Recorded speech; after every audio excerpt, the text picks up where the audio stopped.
subject this evening is the subject of the role of the father in the Christian home.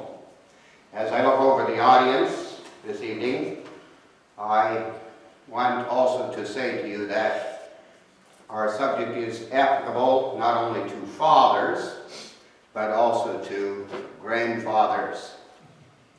The Bible teaches that the father has a very important role in the Christian home. That role does not end when he fathers children. In fact, it begins at that time. In the world, some of the most evil of men are those who are called deadbeat husbands and fathers. These are those who, after a child is born, they flee from their wives and from the responsibility of raising the child.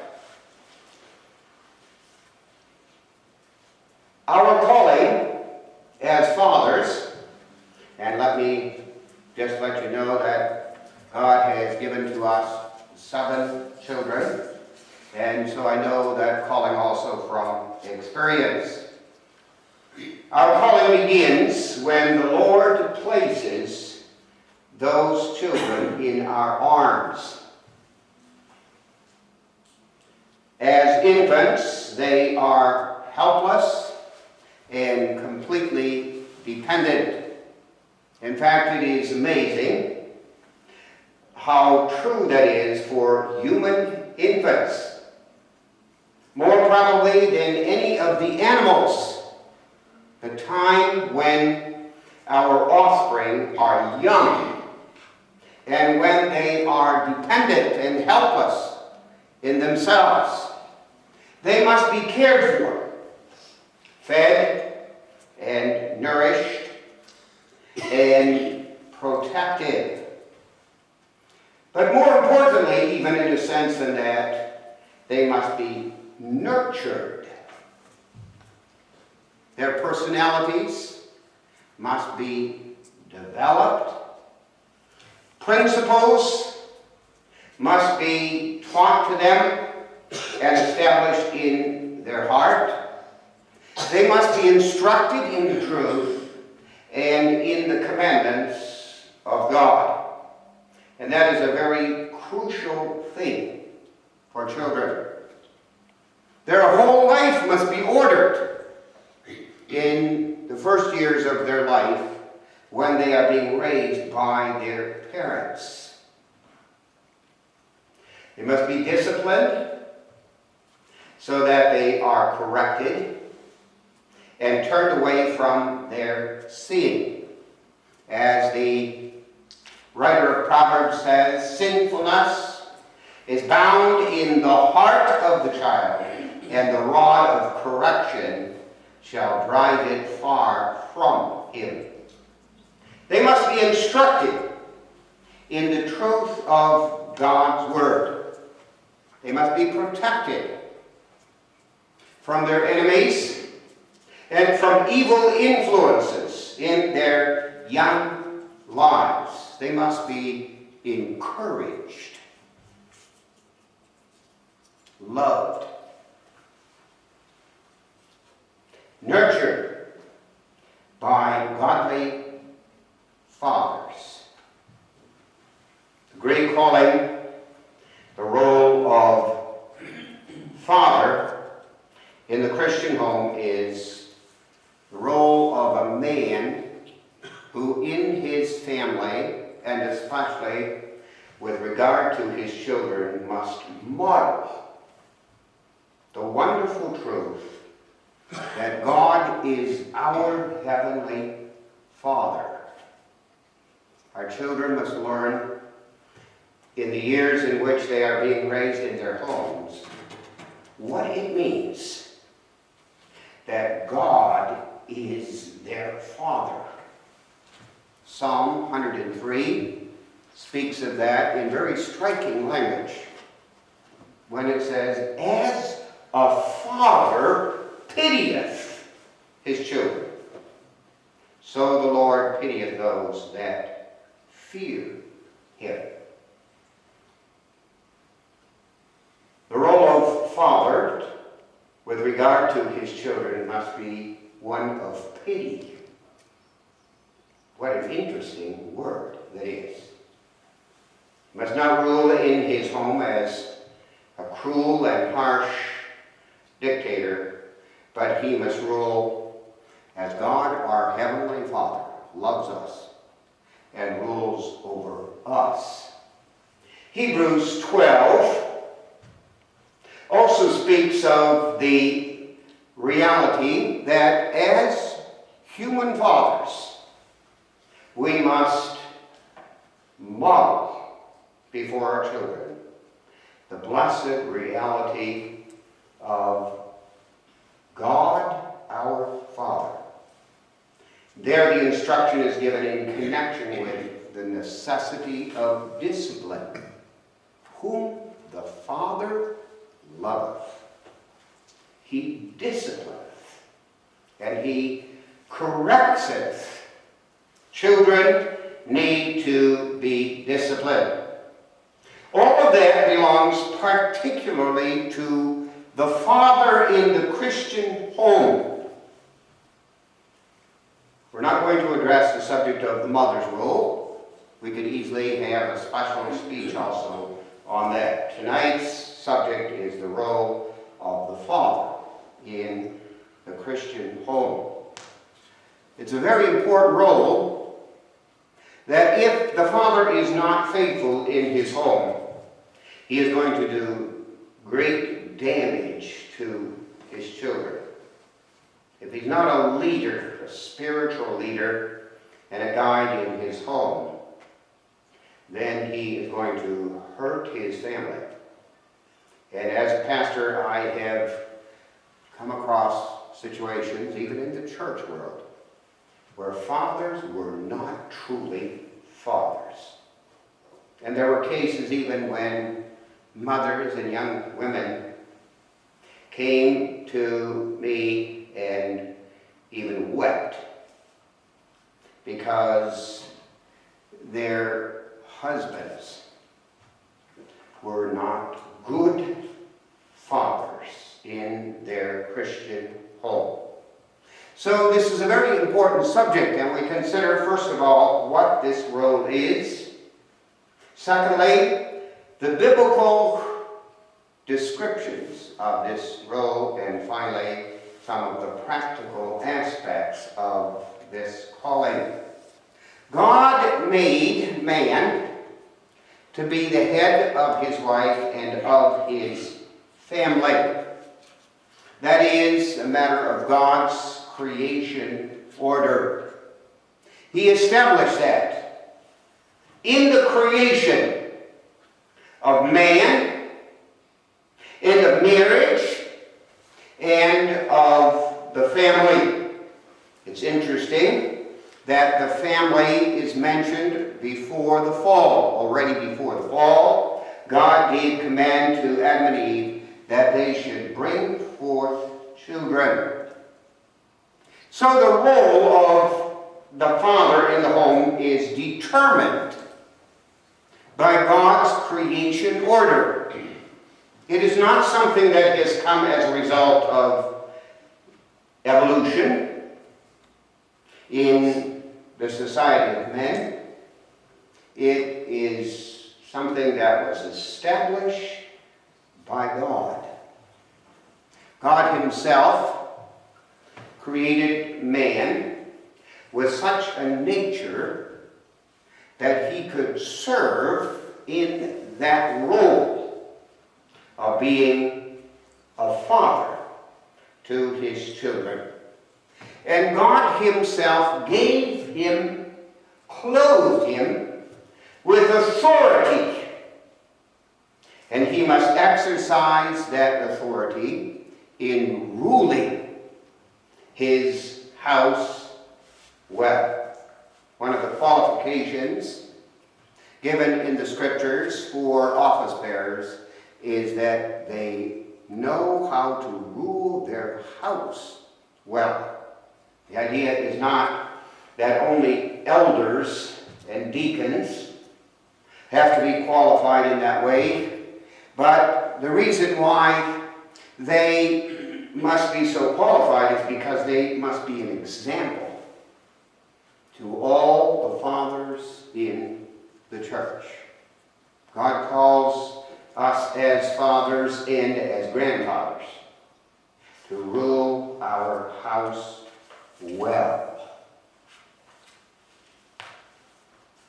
God has set parents over their children, and He commands in His law that children obey and honor their parents. The very fact that that command is given to the children implies that the parents have authority over these children. Furthermore, it implies that fathers, now in particular, must rule their children, their family, in such a way that they are worthy of the honor of God's rule. We reject the very common philosophy that is called egalitarianism.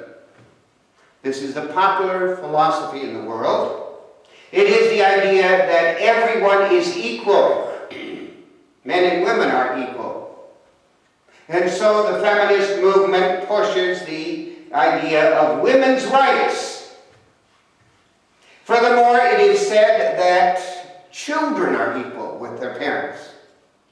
The whole idea of children ruling, or rather parents ruling over their children and submitting their children, is considered in our day to be something evil.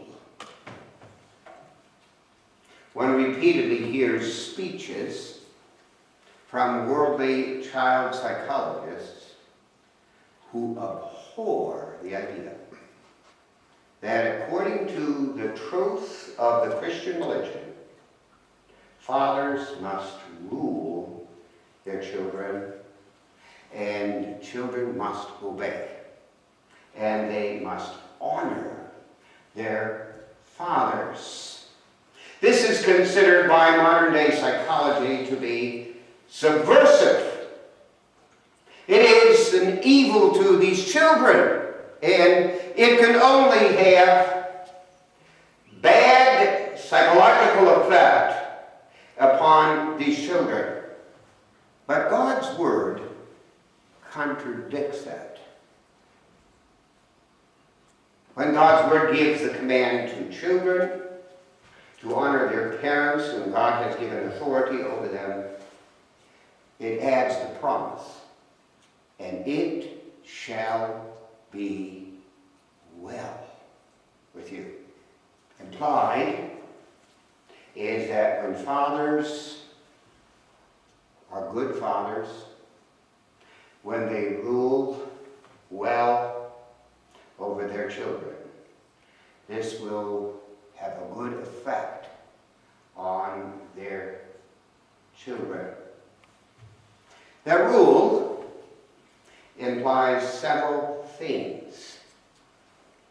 It implies that fathers have the responsibility to maintain God's rule in the lives of their children. It implies that the father has the responsibility to establish order and structure in the home and in the family. When that isn't there, there's chaos in the family. When that isn't there, then young people grow up to be juvenile delinquents. And they grow up without any sense of order and direction and purpose in their lives, and many of them become defiant and rebellious. They go into things like drugs and crime. Many of the evils of our modern society can be and must be traced to the breakdown of the Christian family and the breakdown of the authority of the father in that family, or the failure of the father to properly exercise that authority. Our children must learn from their fathers the fear of God and obedience to God's commandments. And they have to learn that this is not something evil, but this is good. That's the promise of the fifth commandment. And it's very significant, and we have to believe that. We must not go along with worldly psychology, but believe that the psychology of the Bible for the raising of children is God's wisdom for that important matter, and it will have, by God's grace, a good effect on those children. And for that reason, also, we are not to refrain from exercising discipline. There are way too many fathers who don't want to put up with the fuss that is involved, so to speak, in the disciplining of their children, or some have a weak, humanistic compassion for their children, and as Proverbs says, they refrain from that discipline because of the crying of their children. And somehow they have imbibed it, they have adopted the philosophy of the world that discipline is, after all, something evil in the lives of children. And we have to understand that that's false and that that's even evil. In addition to the truth of God's created role for the Father is the truth of God's covenant. We as a Reformed church believe the Bible's testimony that God is pleased to continue his covenant with believers and their children. His covenant is a gracious covenant. It is not one that is based on any works on our part or any deserving on our part. We are God's covenant people because he has chosen us in his sovereign love. He has redeemed us by his grace, and he has called us to serve him. As fathers, we must be covenant fathers. That means that we understand that the children that God gives us belong first of all to God. They are covenant children, blood-bought children, bought with the precious blood of Jesus Christ. And God entrusts them to us as little children in order that they might be nurtured in the fear of the Lord. At one point, Israel was admonished during the days of wicked Ahaz, when the people of Israel were sacrificing their own children to this pagan god, throwing them into the fire. And God admonished his people people by saying to them, "You are doing that to my children."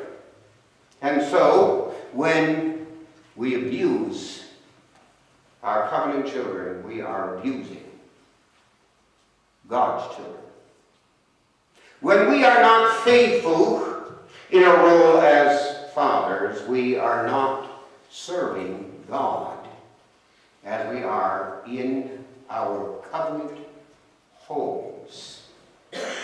So we believe that we have a covenant responsibility. The baptism form that we use in this congregation also requires of us, when we bring our children to be baptized, our covenant children, that we will promise as parents to nurture our children in the fear and admonition of the Lord, and to do that to the utmost of our power. In the Old Testament, God appeared to Abraham. He gave to Abraham the sign of circumcision and said to Abraham that this would be a sign that he would be the God of Abraham and the God of his children after him.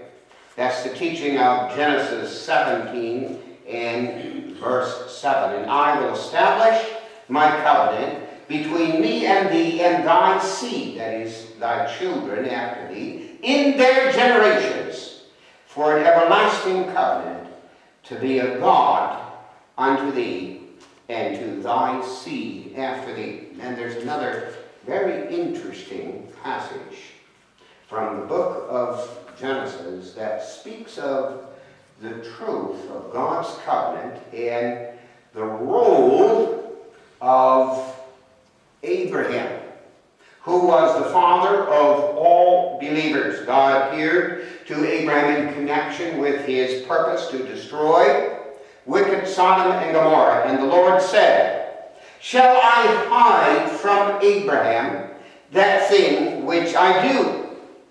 Seeing that Abraham shall surely become a great and mighty nation, and all the nations of the earth shall be blessed in him." Now listen. "For I know him, that he will command his children and his household after him, and they shall keep the way of the Lord to do justice and judgment, that the Lord may bring upon Abraham that which he has spoken of." God is pleased to continue his covenant with believers and their children, and to use fathers, especially, in their important role for the nurturing of the covenant children that God gives to them. There are several aspects of the rule that the father must have in the home. It must be a rule, definitely not of a tyrant and a dictator, but even in that rule, he must be an example of God, our Heavenly Father. He is not to rule his children with an iron hand, with cruelty. One of the greatest evils of human society is the evil of the abuse of the children of human society. There's no basis whatsoever for such abuse in the Scriptures. The Christian religion is at times accused of teaching the abuse of children because of its insistence on the rule of the home and the discipline of the children in the home. The rule in the home, the covenant home, is the rule of God, and it is and must be in every respect the rule of the love of God. To that rule belongs, first of all, instruction. Instruction in the truth. Without instruction, there can be no discipline. The father has the responsibility to give that instruction. We must not imagine that that is the chief responsibility of the mother. Scripture makes plain that the chief responsibility for that instruction belongs to the father. He must do that. If he's going to rule in his home, in his covenant home, he must instruct his children in the knowledge and fear of God. That's foundational for the nurture of children. And that's true even in a natural way. Very often in our society, and I expect that that's true here in Northern Ireland, the public schools are blamed for their failure to nurture the children, to educate the children, and to give moral instruction and discipline to the children. But that's not where the fault lies. The trouble is in the home. And very often the trouble is because of the failure of fathers. Schools that do not have the basis of instruction that is given first of all in their homes by fathers will have a difficult, if not an impossible task. As a pastor, one of the things that we must do is teach catechism. We're thankful for many good families in our churches, but if there is a family where children are not instructed by their fathers, there's going to be a problem in the catechism class. And very often, that problem cannot be rectified. The instruction of a father includes leading in family devotions. It belongs to the responsibility of the father that he orders the home so that in that home there is regular family devotions. And that family devotions includes reading, three things. It includes the reading of God's Word and the explaining of God's Word to the children and the applying of God's Word to the children. The father has to lead in doing that. He must not make himself so busy that he has no time for it. He must be sure that his own life is not so chaotic that there is no order in the day for him to sit down with his family to instruct his children. To that, I believe, also belongs doctrinal instruction. I'm struck by the statement in the baptism form that when we promise to instruct our children, it's a promise to instruct them in the doctrine of the church. The doctrine believed, preached, and confessed in the church. There has to be doctrinal instruction in our home. The fundamental reason why that is important is because the Christian faith has to have a foundation. If there isn't a doctrinal foundation, then our children will grow up without a foundation in their life, and pretty soon they will be led astray, very often by worldliness and otherwise by apostasy and false teaching in the church. The father has the responsibility, therefore, to give doctrinal instruction to his children. I'm very thankful that I had a father who did that, and he was only 6th grade educated. He made it his business to know the doctrine of the Scriptures and taught it to us, his children. He read books regularly in order that he could do that.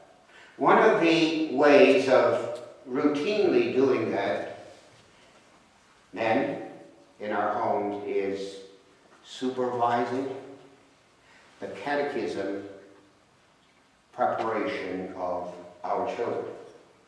When I teach catechism, I can see where children have been prepared for catechism.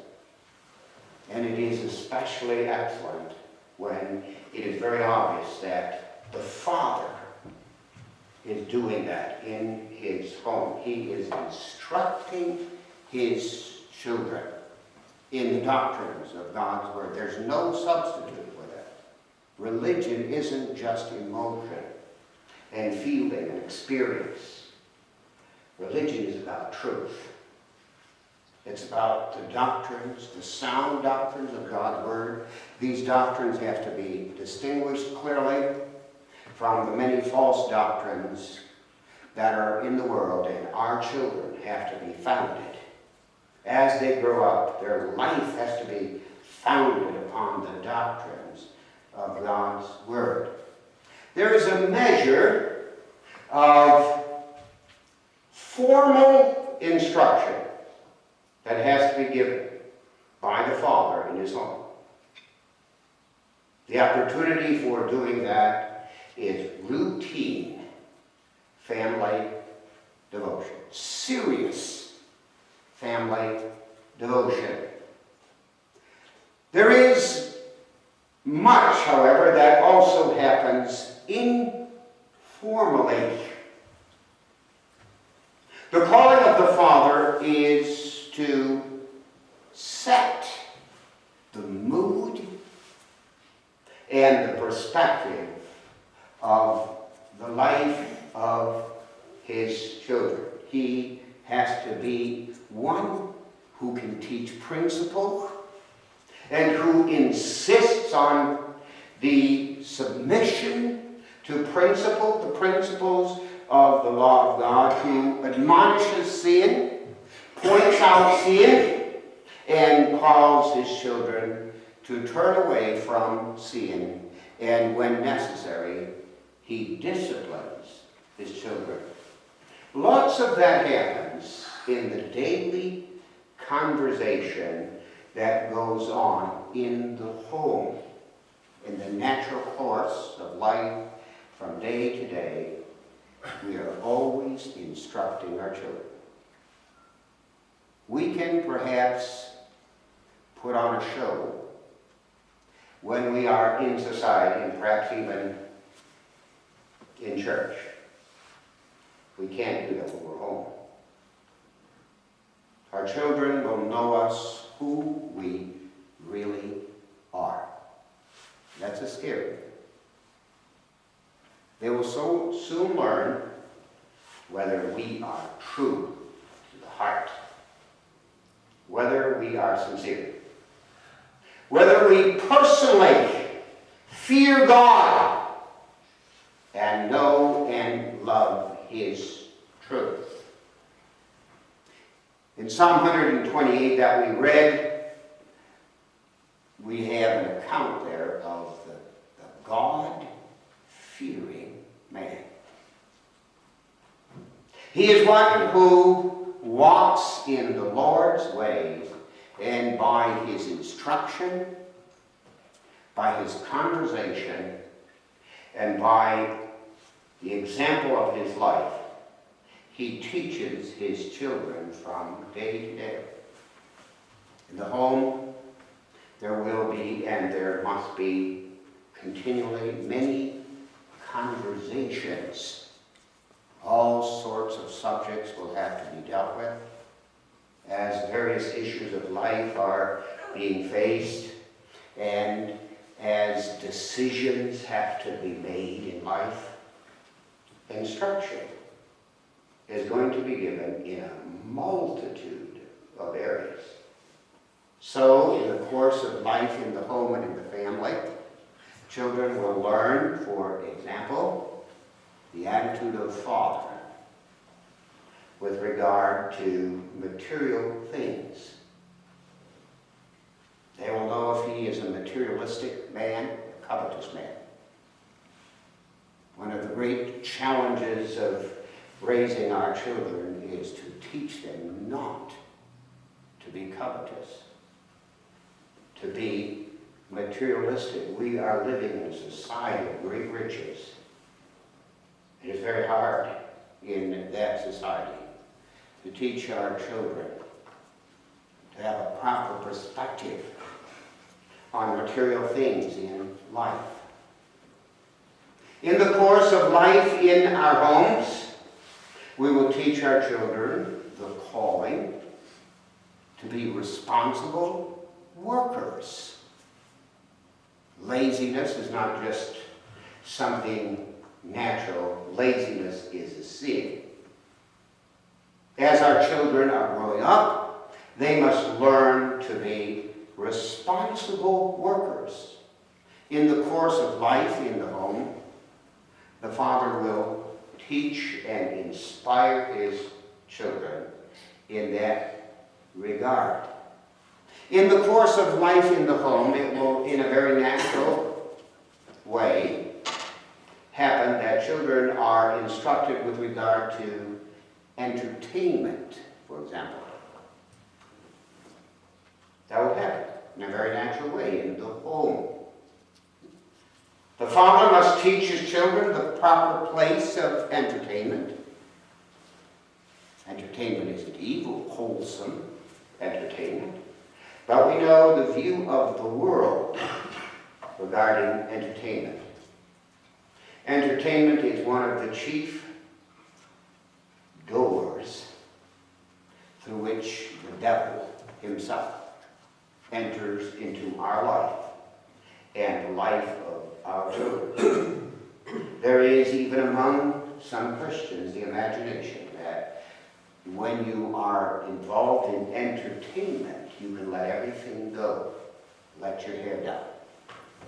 That's when you can compromise. After all, you have to have some fun in life. How sinful that is. The desire to have entertainment, the defense of entertainment in life can be often the excuse for abandoning biblical principles and the law of God in our lives. The covenant home must at the same time be a closed home and at the same time open. The truth of the covenant means that we are called to be a holy and a separate people. Covenant instruction in the home involves sheltering our children. They have to be sheltered. It is not true that the home should be so wide open that all kinds of influences and teaching and entertainment and philosophy enters into the home. The extreme form of Pelagianism is the idea that even children should be allowed to make all their own choices in life. What does this mean practically? It means that the role of the father means that he has to guard his own home. That's leadership. That's protection. He has to guard his home from evil influences in the world. The world laughs at that. The idea of a sheltered environment. But the concept of a sheltered environment for our children is holy. It is demanded by God. What does that mean practically? It means that we rule over books that are read in our homes. I know what a challenge that is as parents. What kind of books are my children reading? Our children, because of where we were living at the time, had to go to public school, and there was required reading material that was required by the school. Parents have to watch that. There were times when I had to call the teacher and say, my child is not reading this book, period. And we had quite a debate with the teacher, and he tried to make me out to be raising my children as though they were going to be ignoramuses if they didn't read the classic novels of the day. We've gone much further than just the reading of books in our society. We have had the television, and we know the degeneration of television programming. If you have television at all in your home, that has to be supervised. The watching of television has to be supervised. We may not just allow our children to watch everything and anything they want to. There's something far more dangerous in our modern day society, and that is the worldwide internet and all of the electronic media of our modern day times. The devil can come right into our homes with all of this media. I said in the sermon Sunday that 80% of internet traffic is pornography. Are you aware of that? 80% of internet, worldwide internet traffic is pornography. The devil is using all of that to corrupt the minds and the souls of children from childhood on and in the days of their youth. As fathers, we need to rule our homes. And we need to shelter our children from these things.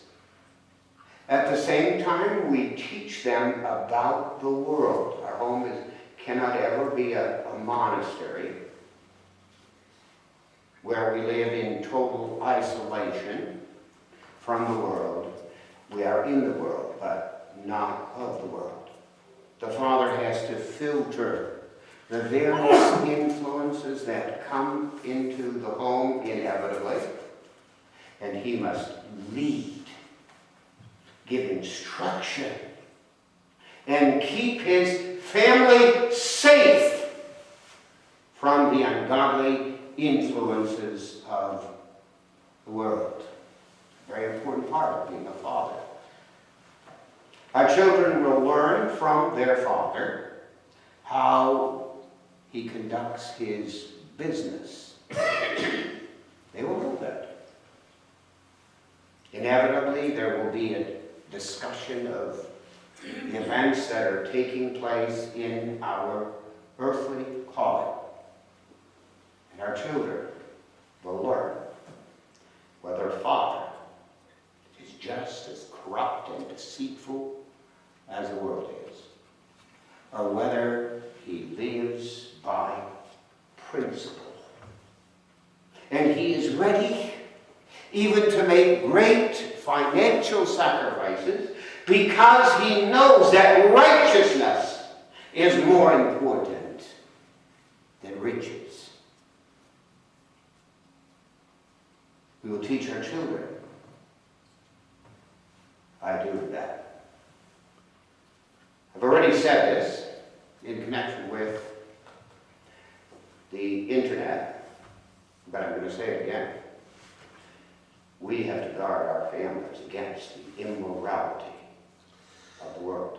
That immorality is growing worse and worse and worse, and there are lots of young people whose lives are virtually ruined already in the days of their youth because of the influence of the philosophy of immorality. As fathers, we need to take a strong stand, protect our children, and warn our children, and condemn the ungodliness of the world in which we are living. We must instruct our children in our home regarding practical piety and godliness. We're doing that every day as our children are watching us, how we behave. How do we deal with our own sin? Do we continue day after day in obvious, serious sins in our life, or do our children see us on our knees confessing our sins? And do they hear that in the prayers at family devotions, that we are humble, and do they know the reality of that humility, the sincerity of that humility in the life of their Father? Our children must see us in how we deal with pride and self-seeking in our life, how we control sinful anger. Our children will learn by our behavior and by our example what true piety and sincere godliness means. Our children will hear if we are complainers and discontent with God's way in our life and constantly murmuring that the way of the Lord is too hard. Our children will see us in the trials of life. I had a father who died of emphysema. I saw it in 20 years of struggle with emphysema. Some of the greatest lessons that I learned from my father, my own father, was the grace of God to bear affliction and suffering. The hope that was in him of the salvation that is in Christ and of eternal life. Fathers have to comfort and guide and counsel their children through the trials and adversities of life. And they have to do that with their own personal example. As fathers, we have to show a life that has proper Christian joy and thankfulness to God. The home, the Christian home, has to be characterized with joy. Psalm 128 that we read speaks of that. Blessed, happy is the man who fears Jehovah, and he is blessed when God gives him children, and he is blessed when he sits with those children around his table, and he is at the head of that table. And he is having covenant conversation with his children, and he is teaching them every day many things in that conversation. He is also teaching them whether his joy is truly in the Lord. The Father has the calling to create a home environment where there is joy and thanksgiving to God. Several beautiful passages of Scripture teach us all of these principles. The psalm that we read, what a beautiful psalm it is. It's a song about a God-fearing man and his family, his wife and his children, and the covenant life that is the reality of his home. There are two passages, particularly in the New Testament, that addresses the whole question of the role of father in the Christian home. And these are found in the letters of the Apostle Paul, one of them in Ephesians chapter 5, the other one in Colossians chapter 3. What is interesting already about these two passages is that they're even contained in the Bible. The letters that Paul sent to the churches were read in the churches. They were the means whereby the churches were instructed on many doctrines of God's Word and also practical Christian living. And one of the subjects addressed in several occasions in the letters was the subject of the Christian family.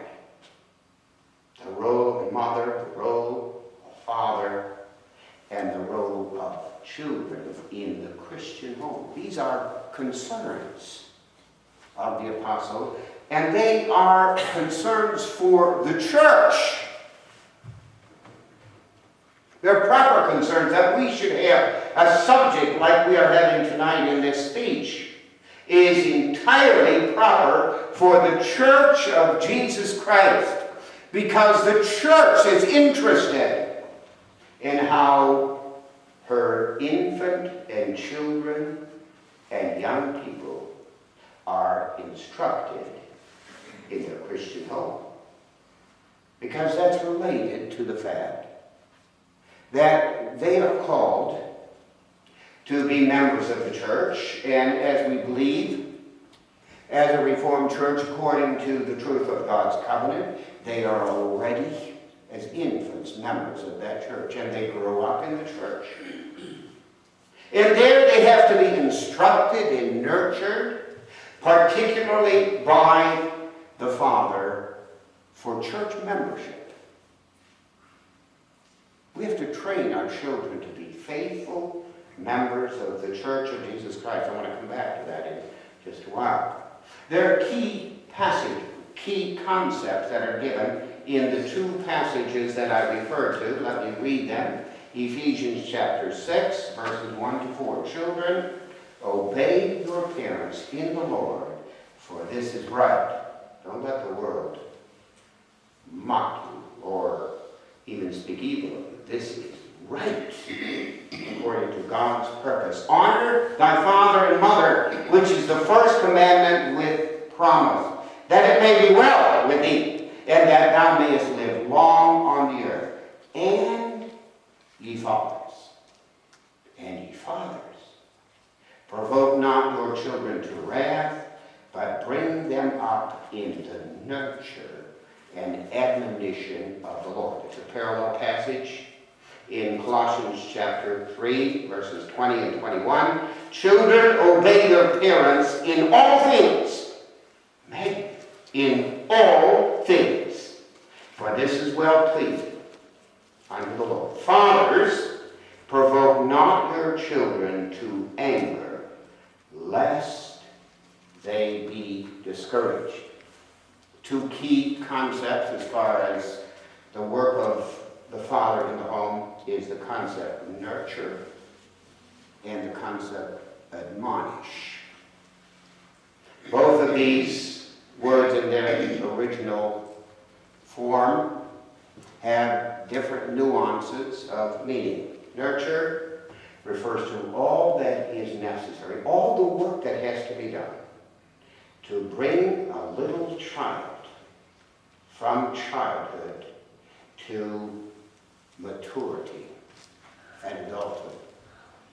That's an interesting idea. We raise our children with a view to them becoming adults. We don't raise them in such a way that they never become adults. We raise them in such a way in order that they might grow up to be mature, responsible adults. That's the goal of nurture. There is no institution in all the world that is like the institution, the God-established institution of the family for the nurturing of children. The other word that is used is the word admonish. Children need to be admonished, and that word is used in many different passages in God's Word and has a very wide range of meaning. It has the meaning of counsel, encourage, instruct, admonish, and rebuke. It has the idea of training up the mind and the spirit of the child. It applies a host of things as far as the role of the father. Children need to be admonished. They do. When they sin, they must be admonished with regard to that sin, and they must be taught to repent. But a father's role may not only be admonition. It also includes and must include encouragement and restoration. There are fathers who are guilty of this great sin in their family. The only time they ever talk to their children is to admonish them. As fathers, we need to pick up our children when they have fallen. And we have to go with them to the cross of Jesus Christ. We have to teach them to confess their sin, and we have to teach them the joy of the forgiveness of Christ. If we don't do that, we are going to hurt our children. Father who's always only admonishing his children, never encouraging and exhorting his children, is going to do great damage to his children. So the father's role is all that is implied in that very significant word of admonish, counsel, and encourage. Be by their side. Invest in their life. Be concerned about them, deeply concerned about their welfare. That's what belongs to the role of father. Children have to be disciplined, yes. Whom the Father loveth, he chasteneth. And that has to be done in order that they do not continue in sin. Discipline has the purpose of correcting and turning away our children from their sin. In one of the Proverbs it says that by such discipline we deliver the souls of our children from hell. That's how serious this is. We must not refrain wrongly from disciplining our children because it's unpleasant, because we don't like to hear our children cry. We must discipline them. But when we discipline them, our goal has to be to correct them. Whom the Father loveth, he chasteneth and correcteth every son that cometh to him. And in Hebrews chapter 12, the peaceable fruit of discipline is righteousness. What a beautiful concept that is. We have a dog at home, a big dog, Australian Shepherd, and it's so unruly. The trouble was because we never trained him as a pup. That was the problem. That can happen in the home when children are not disciplined. they will be unruly and rebellious. In love, we discipline them in order to correct them. And when that correction is accomplished, there is peace in the Christian home, and there is blessing in the life of our children. That's the role of a godly father. We will end with just several additional practical aspects of that role. The godly father in the home performs his calling with his wife. The calling to raise the children in the family is a joint calling of husband and wife. We have not ignored that. The focus of our attention tonight was on fathers.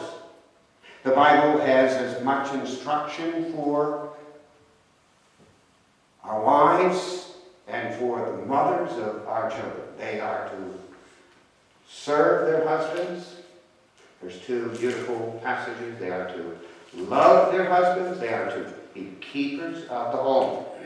I will therefore that the younger women marry, bear children, guide the house, give none occasion to the adversary to speak reproachfully. There's a parallel passage giving similar instruction regarding the calling of the wives who are to be keepers of the home.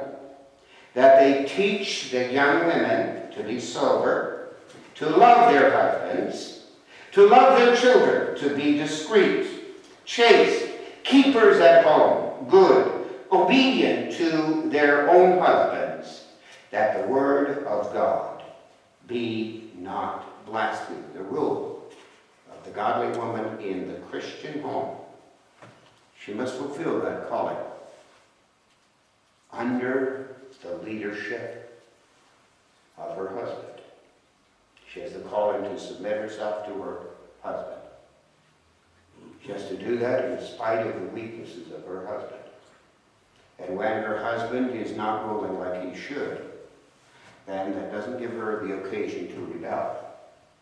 She has to encourage and admonish her own husband to be a ruler in the home. That's vital. And she serves her husband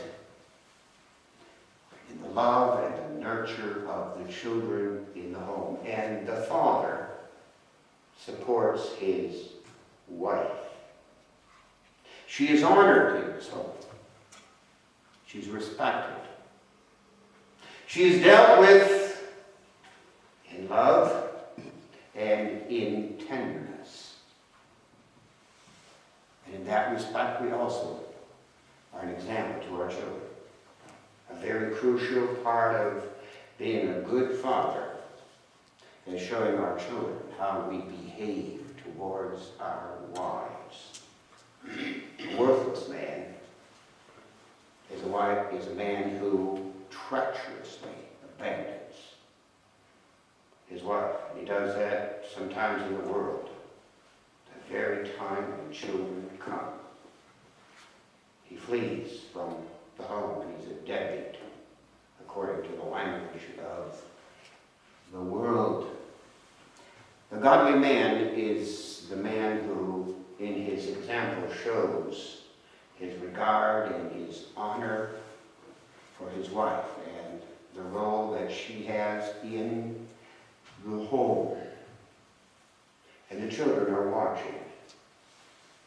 The children are deeply affected by that. Because when the wife and the mother is a godly wife and mother, she is loved by her children. She stands in a very close relationship to her children. And if their own father abuses the mother whom they love, that is going to have a extremely serious consequences for the children. The father rules in his home, honoring his wife and treating her well. He is an example to his children, and he's an example to them also when the days will come in youth when they will seek a marriage partner. And they will establish their own covenant homes. They must remember the pattern that was established in their homes by their godly fathers and their loving mothers. The Christian home must be a home where there is gospel instruction. We must not instruct our children in rigid, cold legalism. Neither must we instruct and admonish our children, never giving them any encouragement and never speaking to them of the mercy of Jesus Christ. We must teach our children the gospel of Jesus Christ. And that gospel is the good news of God's forgiving love. The beautiful example, the biblical example of the loving Father is the example of the prodigal son, whom God received back in the way of confession and embraced in the arms of his love. That's the pattern for godly fathers in the home. We must teach our children to love the church. That's vital. Every believer must belong to the church, and the children of believers must be taken by the hand of father and brought to the church. And they must realize in the example of their fathers that they are those who love the church. They love the truth that God has given to the church. They're an example of that. They love the preaching of the gospel that takes place in the church. And they teach their children already from childhood on to listen carefully to the preaching. They teach their children that the preaching of God's word is God speaking to his church.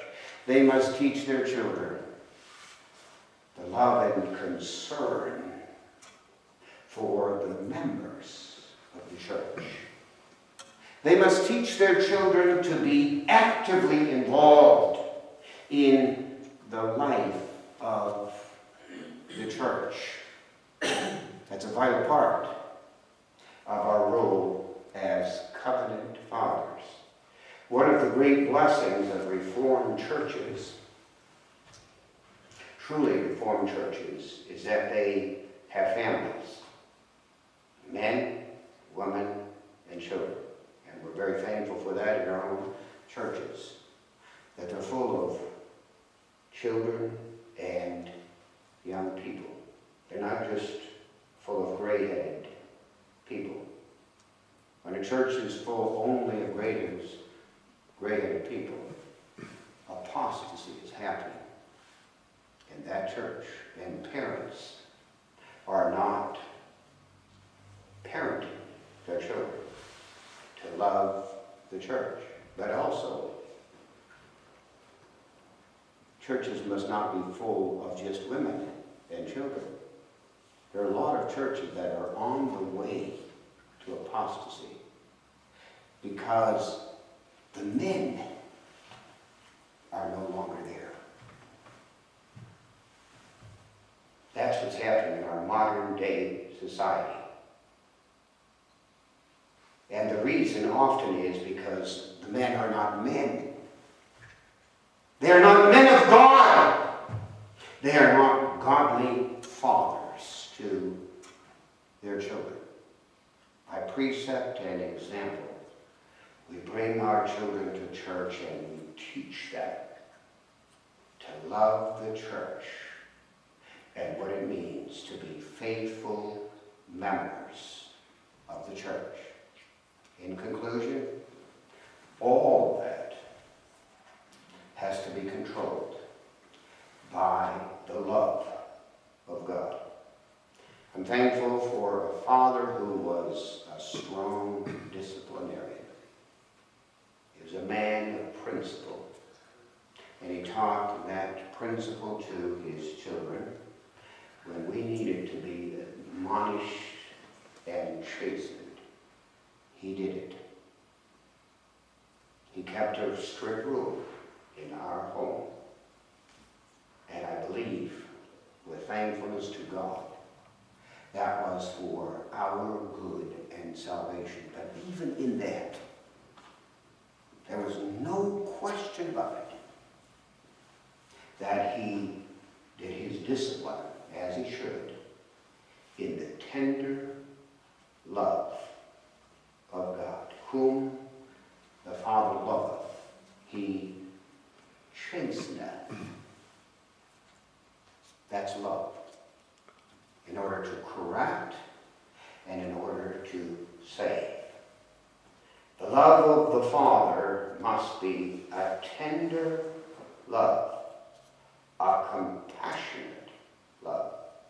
That's seen when children in danger and trouble, they run to the arms of their father because they know that there is protection in the arms of their father.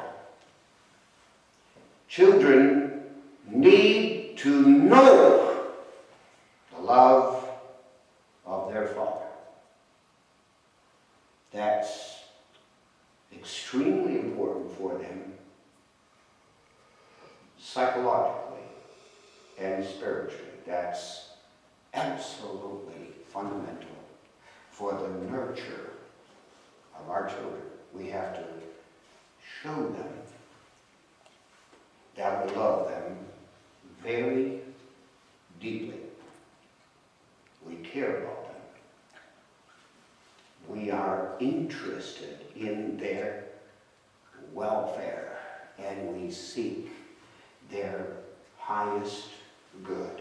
And so God, by his grace, in that way teaches our children what it means to be loved of God. May God give us the grace to be such fathers in our Christian homes. Thank you.